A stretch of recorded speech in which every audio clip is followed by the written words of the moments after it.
Everybody, welcome back with the Plat. Purplatypus is the name, and today we're talking about the 5 best silver units in the game. Caveat, this is my opinion. Also, I don't know if I have them all. I think I do. I'd have a hard time believing after all my polls that I don't have them all, but if there's any I'm missing, then I apologize. But I think this is all of them. But we're going to jump right into it. I'm going to go from worst to best, basically. So the last one I say, in my opinion, is going to be the best. But none of them are bad. The whole point of these is that they're good and why they're good.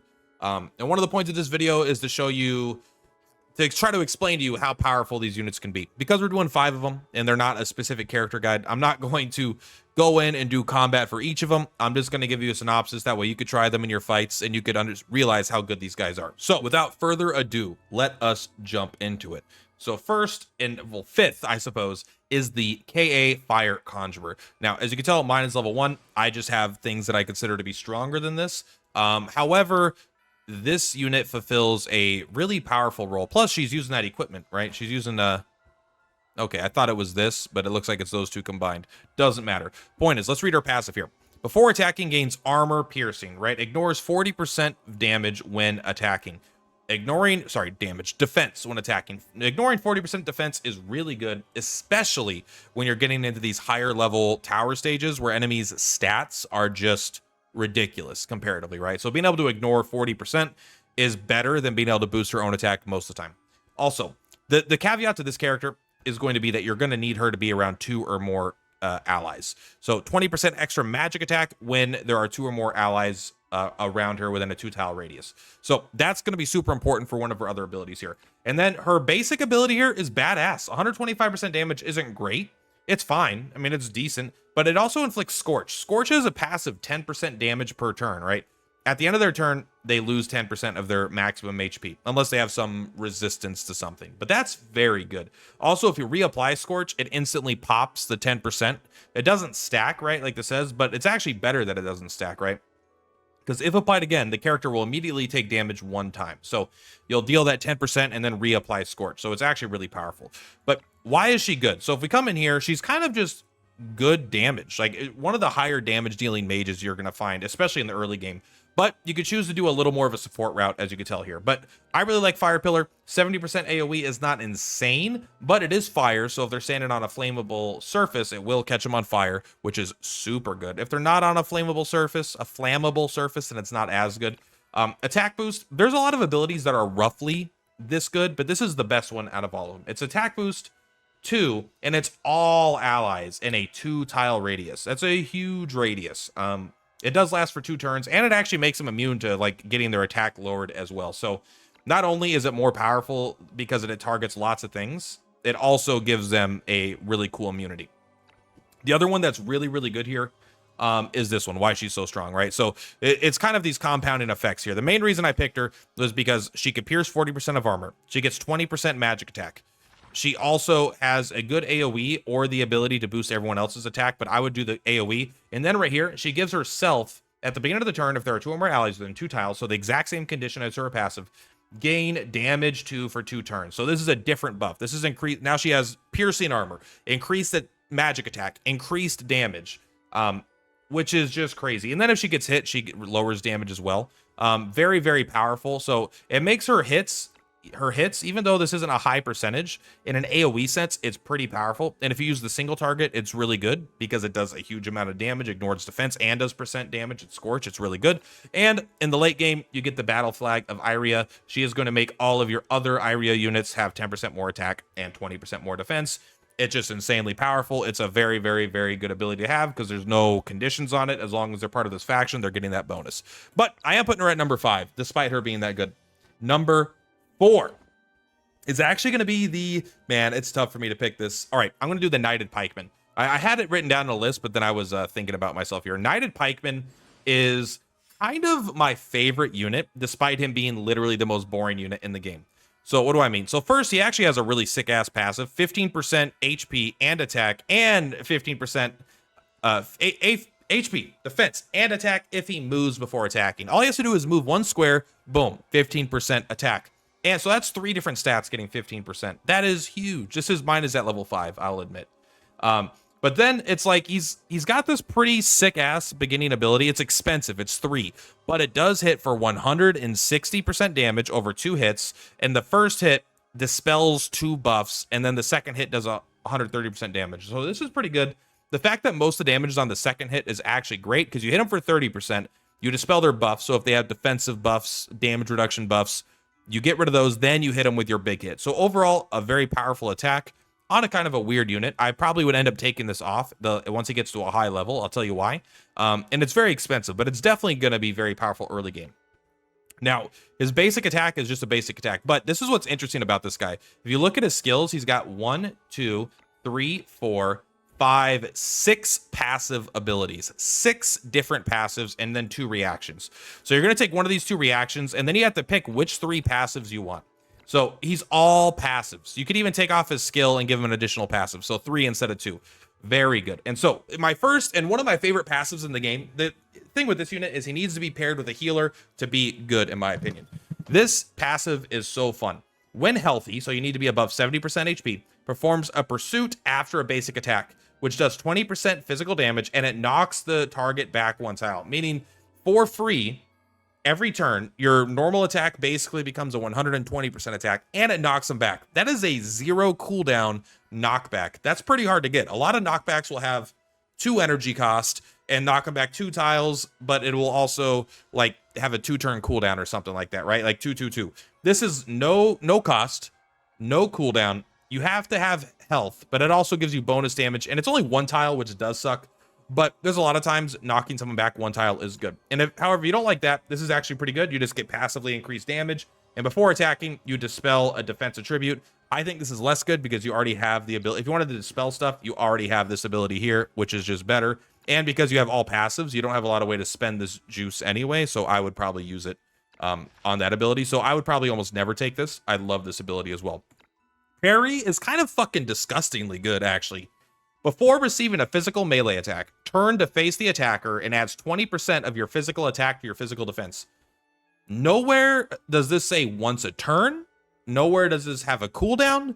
Anytime you receive a physical melee attack, you face the attacker. This is a this is a red unit. He is weak to Seekers, right? Seekers do extra damage to him. This guy is immune to backstabs from assassins. If they come up, this doesn't say from the front or side. When they come up to attack him in the back, he just turns around. And so they don't get their backstab bonuses. He gets extra defense. This is huge. And he's got something else coming up too. But actually, this is one you might want to use a crystal on. I won't because he's silver, right? Don't actually do it. But these work really well together, right? Increase attack by 20% when attacking enemies from the front. Okay, cool. But increase defense by 40% when being attacked from the front. That means when you're always facing everybody and you're getting 40% bonus defense and you're getting 20% physical attack as your defense, this shit's pretty good. He's a pretty fucking crazy good tank for single target things. The issue is he doesn't actually have good coverage. This is just a really sick ability for not getting absolutely destroyed. So he's knocking people back, dealing extra damage. He is also just not getting backstab. So preempt here, strike back, fine. We've seen it before, counterattacks, but physical reflection. When hit by an active physical attack, it could be ranged. It doesn't say, it just has to be an active physical attack. It doesn't matter what type, no melee. The damage taken is decreased by 4%, not much, but you gain damage reflect 2. You reflect 30% of the damage back at the attacker. That's pretty nasty, man. Especially when, like, so an assassin is trying to come to backstab you because the AI is just going to do it anyway. Suddenly he turns, he doesn't take that much damage, and he reflects their damage back, and they have noticeably less HP than him. Fucking sick. Then, also, his last passives are actually probably his worst. When the battle starts, you get some shield. That's okay. And passive, when you're injured, you get more defense. I'm not sure I worry about that. I'd probably take like 1, 2, 3, 1, 2, 3, or it is these two, and then keep the ability and have this reaction for damage reflection. Very, very cool unit. Very powerful. Surprisingly interesting and fun passives. He has 6 potential passives. 1, 2, 3, 4, 6 passives and 2 reactions. And the only skill he has is the one he starts with. Fucking weird character, but I love him.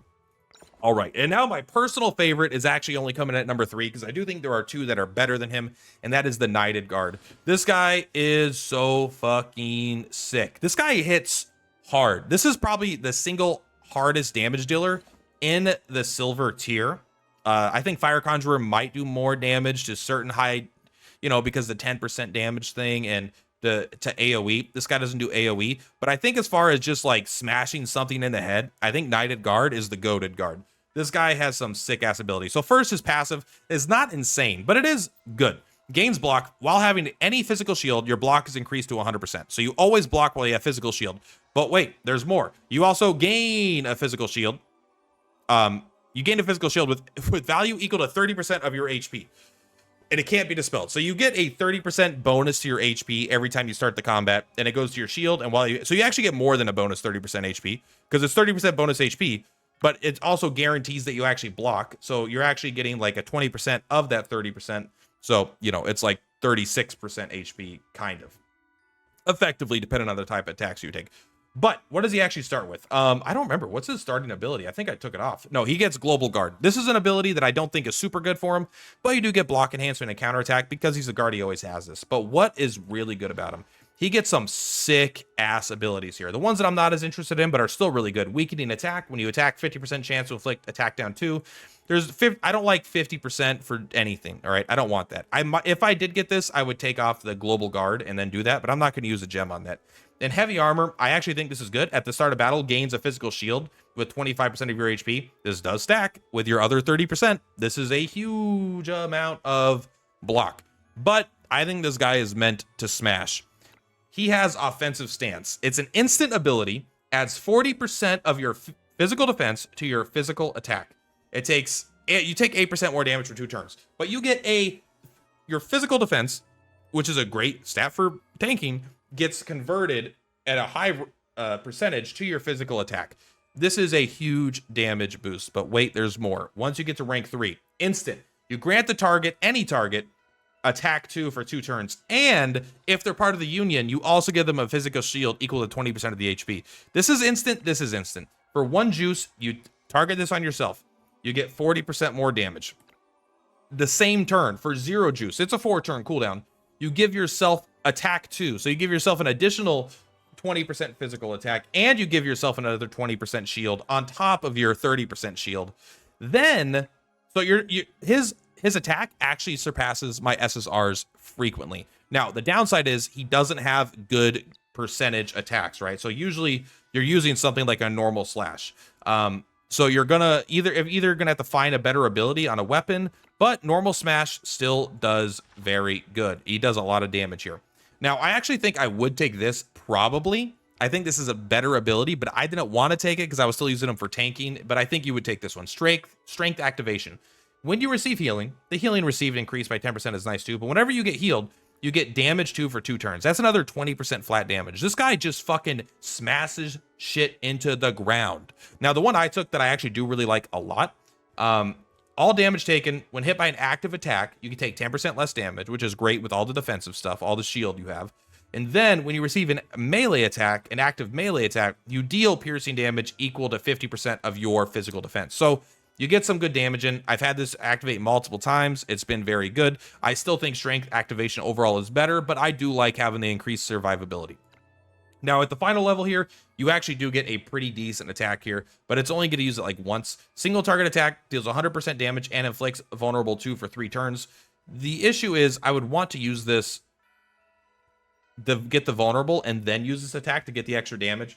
But when you're, increasing damage taken by 20%, increasing your own damage by 20%, increasing your own attack by 20%, increasing, getting 40% more of your defense to your attack, and then hitting things like with your normal attack, it's still fucking really good.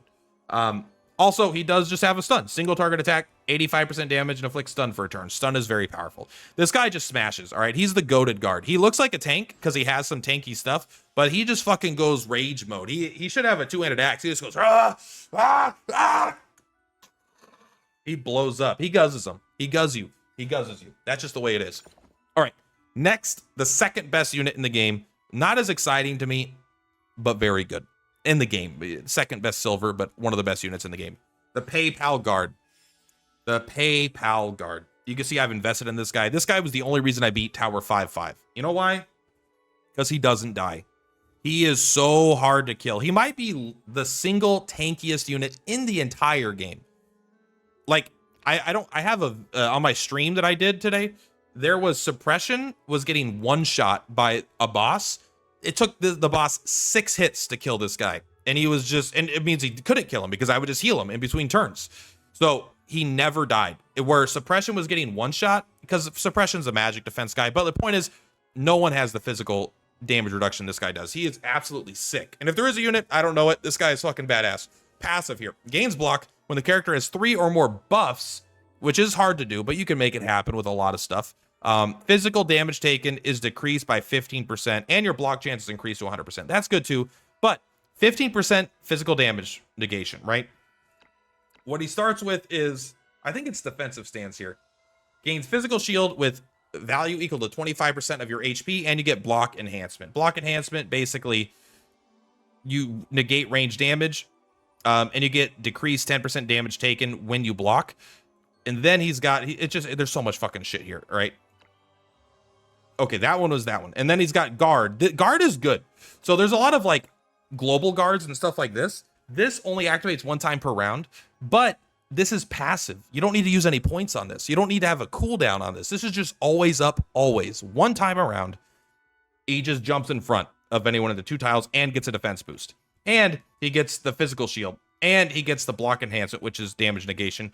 And whenever he receives healing, which is all the fucking time because he's tanking, he gets an additional 20% damage reduction from a damage reduction 2 buff, which is different than his passive trait buff, which is a 15% damage reduction. On top of the fact that he fucking has this hoplite attack that you could use sometimes that gives him another physical shield. On top of the fact, it's just like, it's all this damage negation. He just doesn't die. This isn't even talking about invulnerable. It's damage reduction 4, 40% less damage reduction.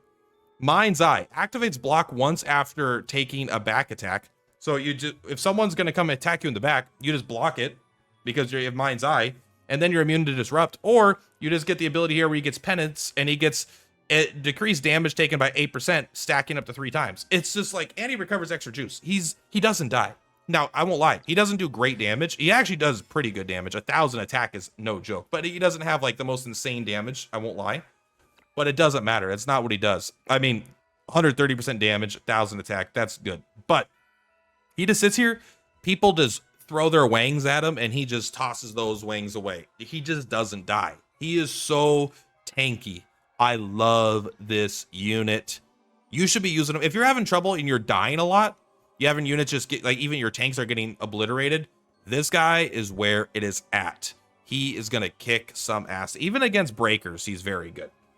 So, who's number 1, you're probably wondering. Everyone probably knows if you've played this game a lot already, but it's the PayPal Ice Priest. I am going to do an honorable mention to the Darklight Ice Priest. He is also good, but he's missing the best ability that the Priest has. However, he does have some insane late game CC. He gives someone move -3, which could be move -0, and if they already have moved down, then you're going to freeze them instead while it does some damage. Frozen is a very powerful status effect, not easy to get it. You could still hit enemies. They're just immune to physical damage, but if you have a magic team, you can still attack them through it. He also has a ton of, he's way tankier. He grants himself physical shield all the time. He grants himself, there's a lot of good shit here. A lot of good shit. All right. And I really like the Darklight Ice Priest, but his issue is that other than this being kind of niche, and I actually think he would be maybe one of the best, but we got the PayPal Ice Priest. This guy fucks. That's all there is to it. He does decent damage, not insane, but I brought him in with no gear. I'll bring him in with no gear frequently because it doesn't matter. He's got so much utility for a strategy game. That is insane. So what's his trait? Increase magic attack by 15%. That's fine. I'm not using him for damage. What is pretty good, though, is granting physical defense up to 2 random allies within a 2-tile radius for 2 turns. This is great because, like, if he's next to a tank, even if he doesn't hit it the first turn, giving this for free on units, this is a pretty powerful buff. 40% physical defense is not small, and he just keeps tossing it out, right? Pretty much the whole team's going to have it the whole fight. Very strong. But that's not even like what's really good. He starts with Ice Cone. The other guy has Ice Cone as well, but it's not a starting ability. He has a much worse ability as a starting ability. This ability is so fucking good, though.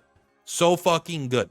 Select the location, meaning you don't need to target an enemy, which is a benefit. No line of sight required. It's a AoE, but it comes on down, so you can target anywhere you want with the effect height thing. It hits all the enemies for 80% ice. That's not that strong, but what it does is it freezes those tiles and makes them ice.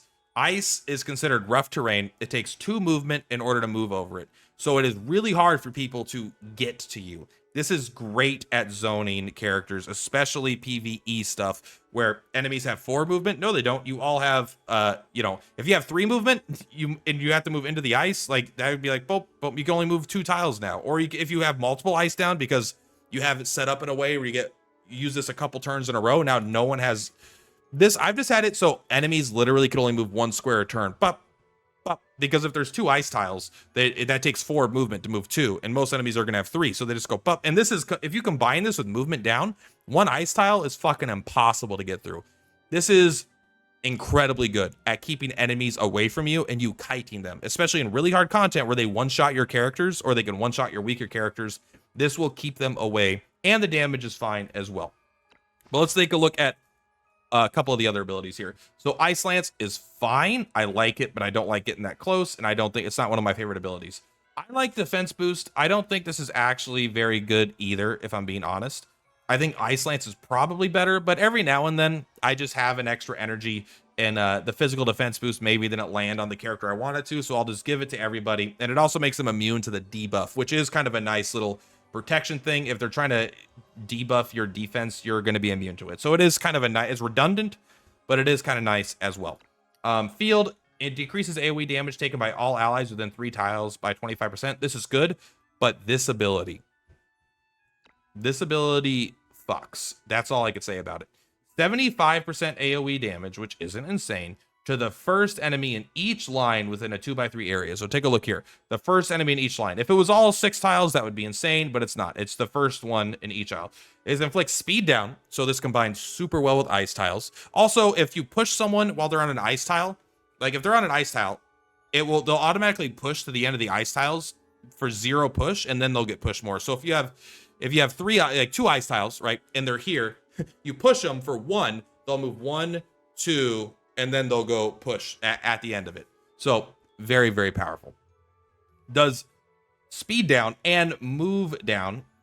So they're going to go slower.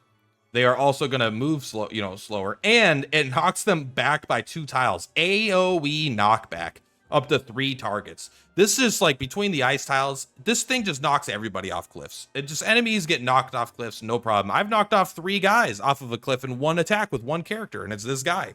Absolutely fucking sick ability. Icy Blast, and I'm not even, like, I'll go over the other abilities really quick, but Icy Blast and Ice Cone are so good. This character is like, straight up, this character should be a higher rarity, I think. This character is very good. If they were a higher rarity, the only thing that would change is their damage numbers would go up, and they'd get a fancier trait, probably. Their reactions are both fine. I do like this damage reduction, but you usually get 1 shot, so hardening usually sucks, at least in harder content. If you could survive a hit, suddenly getting 20% less damage is fine, but I don't like it. I prefer just taking less damage straight up when you're hit by a physical attack, but enemies aren't that good at getting to you, so it is kind of weird. Neither of these are that good of reactions. 75% ice AoE to all enemies in a 3-tile radius around the character, and inflicts speed down and move down. That is so much fucking ice. It's expensive, but you're just doing AoE 3 tiles away from you. It's not good damage, but it's damage, and it turns it all to ice. And the enemies also get inflicted with speed down and move down, so they all move slower. They all can't move as fast. These are all tiles that take double movement to move into. It's a fucking sick ass ability. I don't even have it yet, but I could read it and be like, damn, that sounds good. And then Ice Shock deals 75% ice damage to all enemies in a straight line of 5, so straight ahead, and inflicts speed down and move 1 for 2 turns. Just straight up worse, because this goes 5 tiles ahead, so you could snipe enemies with it, but it's pretty much the same thing with the same damage. It's a little bit cheaper, but this is way harder, right? If there's an enemy, if there's 2 enemies within 3 tiles of you, this is doing way less overall damage, and the effect is probably worse. Now, this could make all your allies have shitty ass ice around them too, so you got to be careful with this. This is a spirit bomb in a lot of ways. You don't want to get your whole team encased in ice as well, but fucking, this character is ridiculous. Absolutely be using this character if you're not. So those are the 5 silver characters that I think are the best in the game. I highly recommend that you start using them. If there's any that you think I overlooked that you think are really, really incredible, let me know. There's a few that I like. I like all these characters. I like nearly all these characters. I like KA Archer a decent amount. I like the Scout here a decent amount. But the 5 that I picked are like far and away my favorite, because they're badass and powerful, and they frequently kick out legendary units for my teams because they're better at their niche than the general effectiveness of a legendary unit is. Anyway, that's all for the video. Much love for Platypus's Purplatypus. I'll see you in the flip-flops. Bye! On the rise, watch the views go.